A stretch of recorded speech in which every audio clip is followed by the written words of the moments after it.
The issue in the Senate this week is what are our priorities?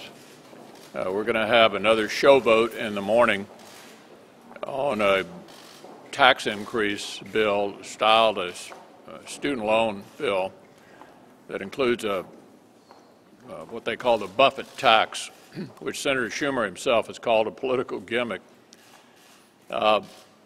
My counsel to my members is, why would we want to get on a bill like that that clearly is not going anywhere? It would be blue slipped by the House, when we have a bipartisan veterans bill negotiated the way we used to do business in the Senate, with members of both parties ready to go. It was introduced yesterday.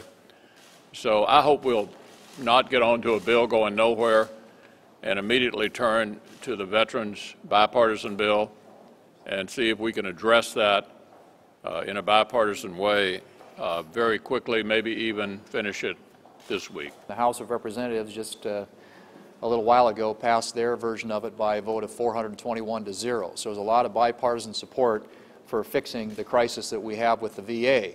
And yet here we are on the floor of the Senate dealing with yet another election year designed to fail bill that the Senate Democrats have put forward.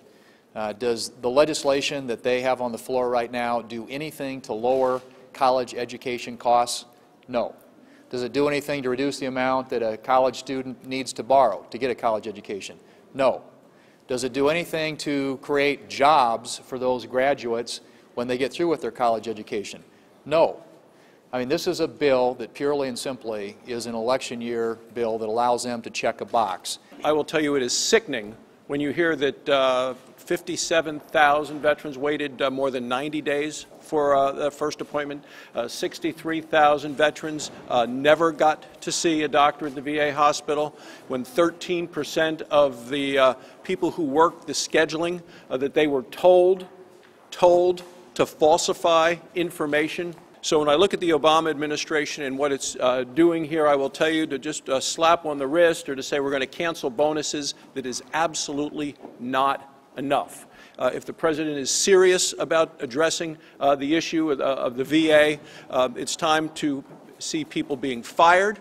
It's time to prosecute, and I think anything less than that would be a dereliction of duty by the President of the United States. People want to see something done, and they have every reason to ask the Senate, why aren't you doing what we need to do and can do, and there is a bipartisan willingness to do for our veterans, rather than bringing bills to the floor that everybody knows can't possibly pass and putting off one more week where the Senate does nothing when the country is ready to see the Senate, the Congress, and the President do for our veterans what not only can be done, but what there's a current willingness to do.